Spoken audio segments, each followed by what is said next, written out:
Okay, well, I think it's time that we took some questions from the audience. If there are some, Martin, you're monitoring these. Could you? Yeah, there's been plenty of great discussion, actually. So thanks to everyone that's chatting. I've just picked out a few themes that have emerged.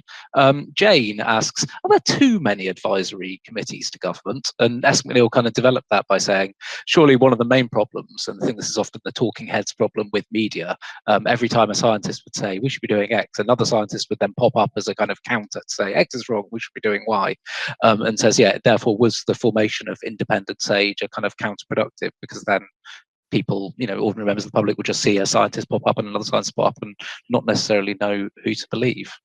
I can also add another point from Keith, which is about, could we have communicated better with animations rather than graphs? I do think the sort of daily briefings with sort of witty going, next slide please, was not the most engaging way to communicate, pandemic risk and pandemic spread, and I guess, could the government have done better in that regard, and did other organisations do better as well? So there's a couple of things I'll leave you with. Brilliant, and some of those slides themselves made you put your head in your hands. But no, thank you so much for those questions, because independent SAGE is something I did want to raise in particular. That there are those, of course, who have said it's muddied communications by just introducing another voice that a lot of people might not know quite where it sits and what status it has. So what do you think? Yes, Susan. Yeah. Well, in terms of, are there too many scientists, when I was on SAGE in 2009, I think there were 14 scientists on there, with 3 small subcommittees, including the behavioural one that I set up. It didn't exist before I began putting in a pitch for it. It was really small. There weren't many of us. And it was much easier, I suppose, to be cohesive. The current SAGE, I think, has more than 100 people participating in it in one way or another. It's incredibly complicated and large. And I think there does need to be a discussion sooner rather than later, after, maybe we get through this winter, about how best to organise scientists giving advice to government, but also beyond. There's local authorities, there's lots of different organisations, schools, who are desperate for scientific advice. So, how does one put it together across all the disciplines and get all the perspectives combined and delivered in a way that's maximally effective for all of society, not just government? Independent SAGE is a complementary. It's in no way in opposition to SAGE. Indeed, myself and Stephen Reicher are members of both. And also we've got a behavioural group within Independent SAGE, and most of them are also on SAGE's behavioural group. They perform really different roles. Independent SAGE was set up at a time when the membership, the minutes, and all the reports of SAGE were secret. And Sir David King, previous Chief Scientific Advisor, thought that was wrong, and that scientists have a social responsibility to communicate directly and with the public, and why it was set up. And we didn't think we would be around for more than a meeting or two. But as it became clear that we were filling a niche, and there was a lot of people, I think it's thousands, watch our Friday briefing, and we all get a huge amount of mail asking questions, that it seemed like there's a role for it to proceed. I hope that's not confusing. We feel we're being scientists who are discussing policy relevant evidence, which is different than SAGE, in that SAGE, the scientists are very much advice, and you don't engage with policy at all. You don't even put policy examples in your reports. So there's kind of divide between the scientists on the one hand and policymakers on the other. And, that's helpful. It can be protective of scientists so they don't get blamed for things. But it does mean the transition, the whole translation of evidence into policy and practice, I think is undermined by that process. So I think they're 2 different models. I think they're complementary, and I think the calibre of people involved and the reports they've both produced have been second to none. I mean, certainly in terms of my rather long scientific career, since I'm getting on now, is very long, I think I would be really pushed to say any other groups of scientists who have been so functional and produced such potentially useful advice. And Christina, you wanted to say something on this as well, and could I just ask you also? Susan has sort of touched on this, that my perception had been that really SAGE is government facing, one could generally say, and Independent SAGE is public facing, and it seems to me those are very important, both very important functions. But yeah, Christina. Yeah, I mean, I think actually relatively few SAGE scientists are in the media that much, and certainly, in terms of Independent SAGE, a lot of the evidence that we use and a lot of the things that we base our policies on are SAGE documents. We're not in contradiction to them at all. And so in that sense, there isn't an opposition.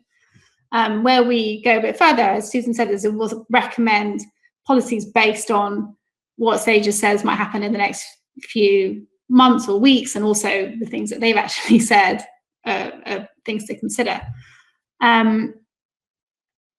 What was I going to say?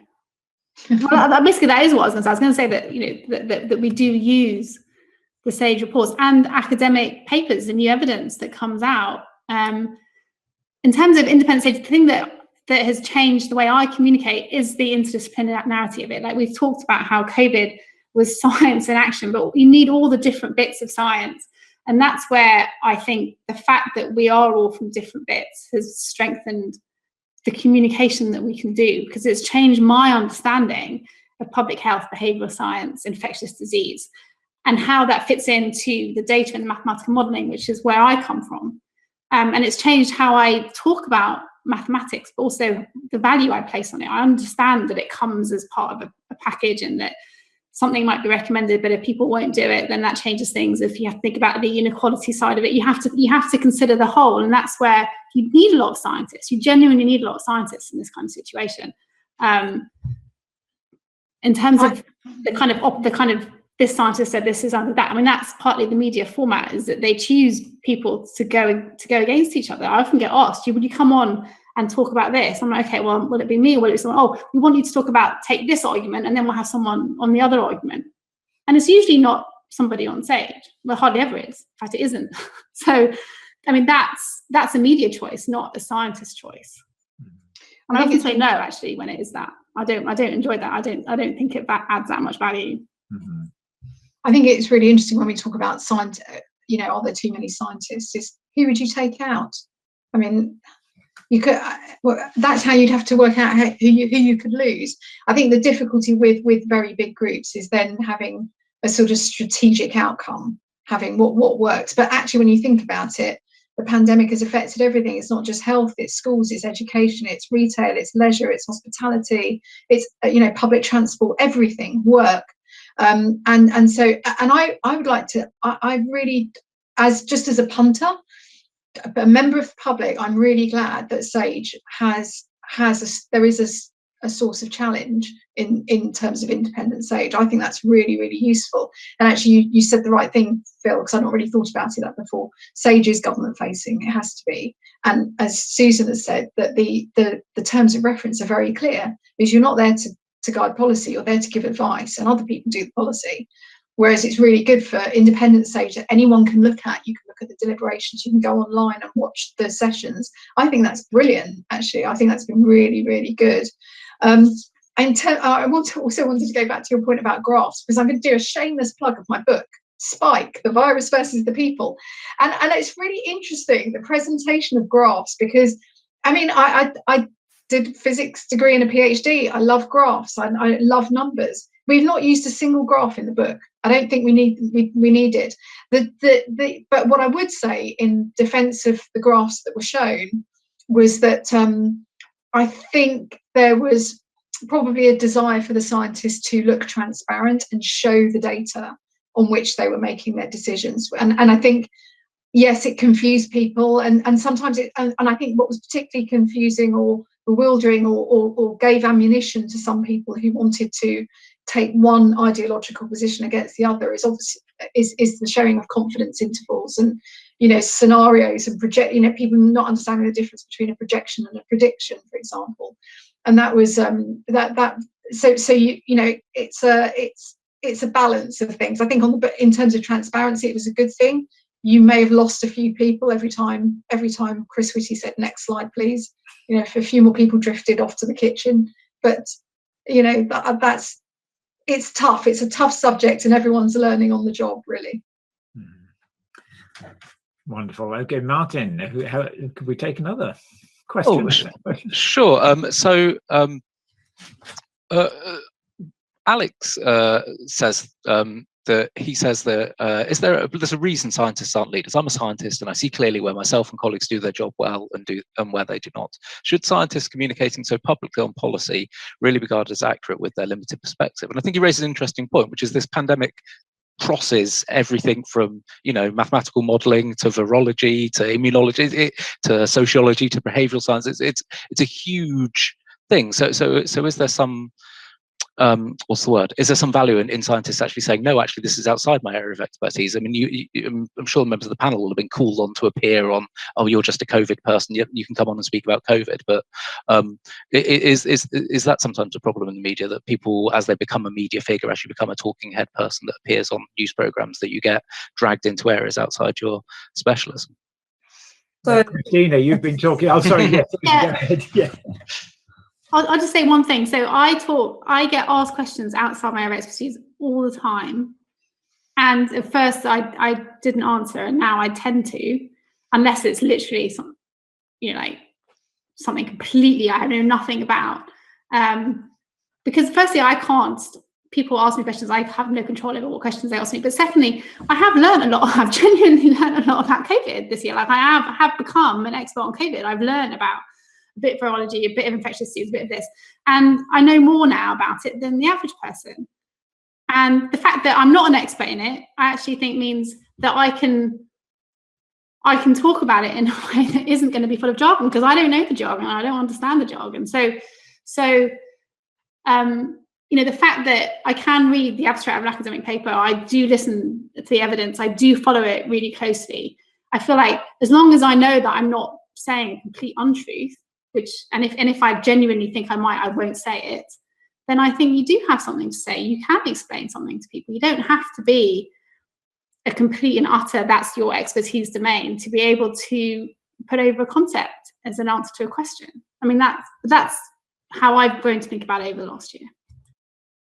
And Susan, yeah. Yeah, I agree with that. But I think there's two slightly separate questions. One is one's own area of disciplinary expertise, and I turn down many more requests to do media things than I accept, and many of them are because I say this is outside my area of expertise. But what I always try and do is signpost them to people who I think do have the right expertise. So I see myself as somebody who's helping the press or the media more generally to develop useful, good stories with whatever expertise they can. So I think knowing where the limits of your expertise is important. However, if you take public health, and I'm a behavioural scientist that has mainly worked in public health is multidisciplinary. And so, you have to know a bit of epidemiology and a bit of lots of different aspects of public health beyond just understanding about behaviour. So one thing is about the disciplinary expertise and what that is. And, amongst the people who attack me on Twitter is, like, how dare she talk about that? She's not an epidemiologist, or she's not a virologist, or she's not a geneticist or something. But I always make it very clear, what I can talk about. But the other thing is about the extent to which one talks about the policy implications of one's scientific knowledge. And I think that's where another thing where people have a different take on it. Some people won't go there, but I have been, part of my own research has been what's called implementation science, which is the process of how you translate evidence and theory into policy and practice. Evidence doesn't translate itself into policy. There's a process, and it itself is a subject of a scientific inquiry. How to do this better? How do you get evidence-based guidelines actually being enacted by health professionals in hospitals? You know, how do you get the evidence we have now about how best to manage the pandemic in different ways translated into policy? So not only do I see it as part of my own academic expertise, but also, you know, as a scientist, I'm a member of society, and I'm a passionate believer in engaging the broader population with science, and be able to talk about the implications for policy and practice of scientific evidence. So I don't see that as straying beyond what one's role as a scientist is. I don't think I should just be talking about the content of my journal articles. Well, I think one thing this makes me think of too is how the pandemic has flagged up the importance of areas of science that have traditionally been thought of as soft or marginal, or, you know, compared to someone who studies viruses in the lab. You know, that's kind of hard science, and that's what we look for science to do.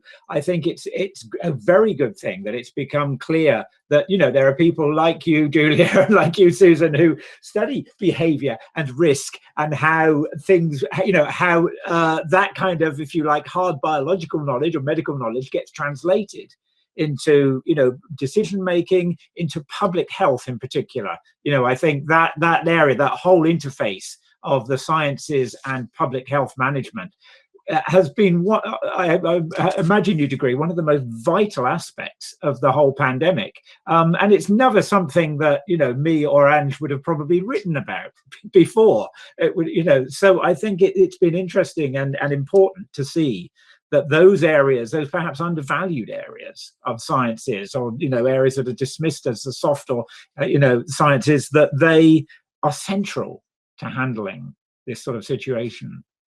Julia, did you just?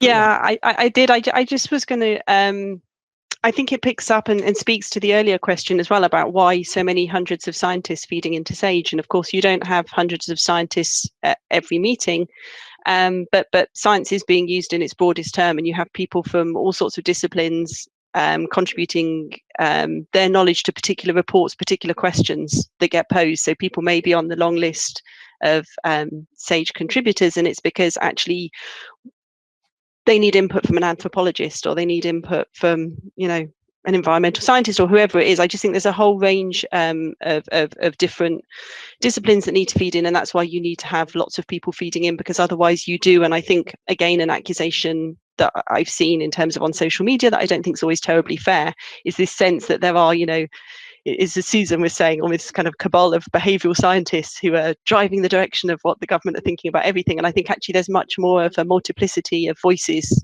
feeding into the advice that's being given, and it is very interdisciplinary. And I think that's crucial. And so I personally would be against reducing the numbers of people that are feeding in, because I think that's how you have that domain expert knowledge for the particular questions that you're putting out. Thanks. Martin, let's try and squeeze one more question in, shall we? Oh, yeah. So thanks to everyone there's been some great discussion going on, but I thought that these are a nice set of questions to end on, I think, which is Tracy says, what has changed for scientists as a consequence of how science has been portrayed through the pandemic? And then Ben and Bethany both ask similar questions. 5 years from now, if another pandemic was to arise, what key lesson have we learned from this experience? And Bethany says, how can we ensure science is taken seriously enough next time when decisions are made in government? So I'll just sort of leave you with those. Brilliant questions. So yes, what's changed, and what are the key lessons we should take away from this, each of you? So just to kind of say on what's changed, to me, one of the biggest positives that's come out of science in this pandemic is the platform for female scientists. That we've seen so many amazing scientists and communicators actually changing what the image of a scientist is, I hope. And I've some of the best emails that I've had are people saying, actually, you know, you've inspired my daughter to do science, or that, you know, like, you've shown people that it's not just white men. And I think that I hope will change. I mean, science is so important in all in all parts of our life and policy, not just, public health, but, like climate change, everything. So the more people can see that it's not just a certain type of person that does it, the better, I hope. So for me, that is a really positive thing. Brilliant. Who would like? Yeah, I can go. What's changed? I think what I found amazing, and I think it's been amazing to write about and to show people what science is, but kind of on not even triple speed. It's like 100 times the speed of science normally. And what's been really good is seeing it all played out. And sometimes disturbing because everybody wants certainty, but the one thing that's been really interesting is seeing science, is having that whole that process of science, which is normally done behind closed doors, being done out in the open. How scientists argue about things, disagree, tell each other their experiments are rubbish, and I think that's been really valuable in terms of exposing how science is really done. And I have to say, hats off to the scientists who've done it. I mean, that's the other thing is. The other really nice thing that's changed is that scientists are now seen as superstars, well, some of them anyway, because they really have that they have given us the tools to exit the pandemic. We've just got to be smart about how we use them now. The other thing I think in terms of the next pandemic is the importance of speed. I think that's been emphasised. I really hope we don't go down this route again, but you just never know. You don't know. So I think for me, the main question mark I think that has been raised, which I've touched on before, is this issue about science policy interface.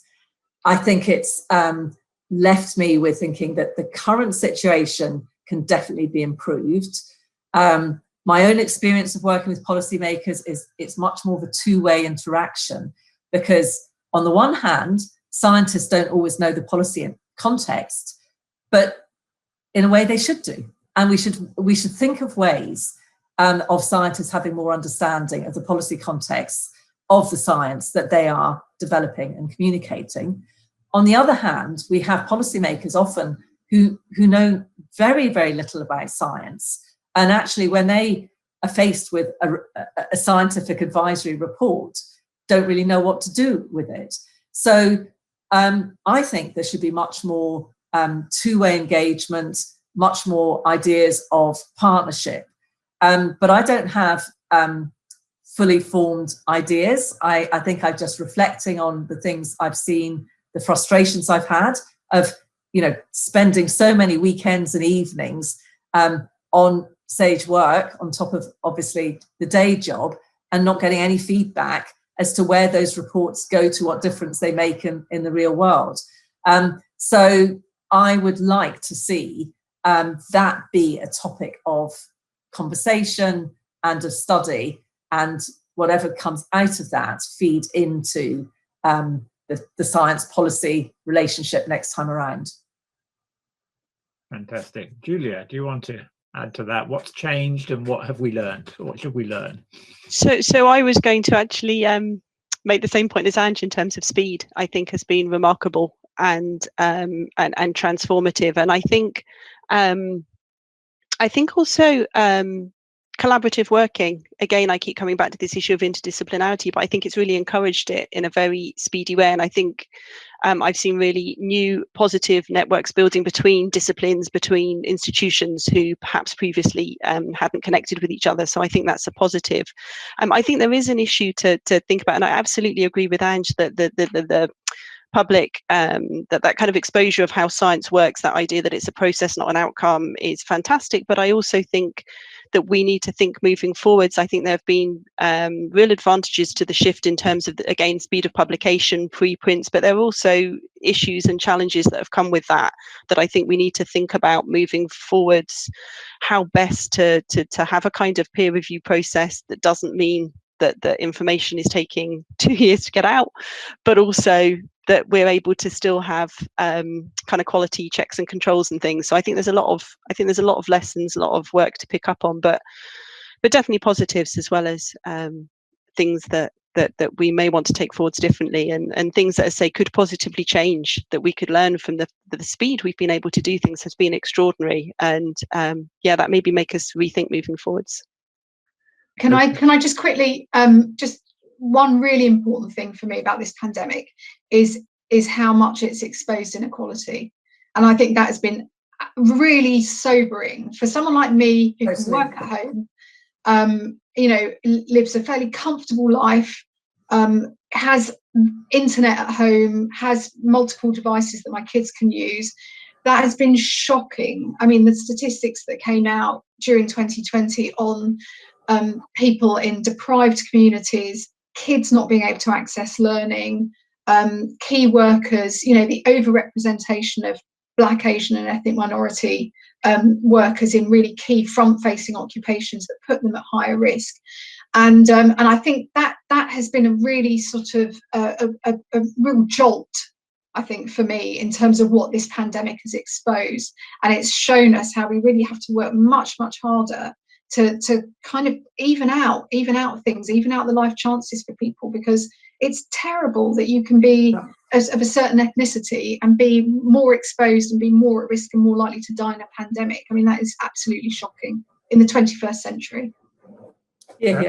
Absolutely brilliant point, Ange, that we can't tech our way out of problems that are socio-economic, at least in large part. Yeah. And we're seeing it more widely, aren't we, with the vaccine inequity? Just because you have the tools doesn't mean everyone's got them.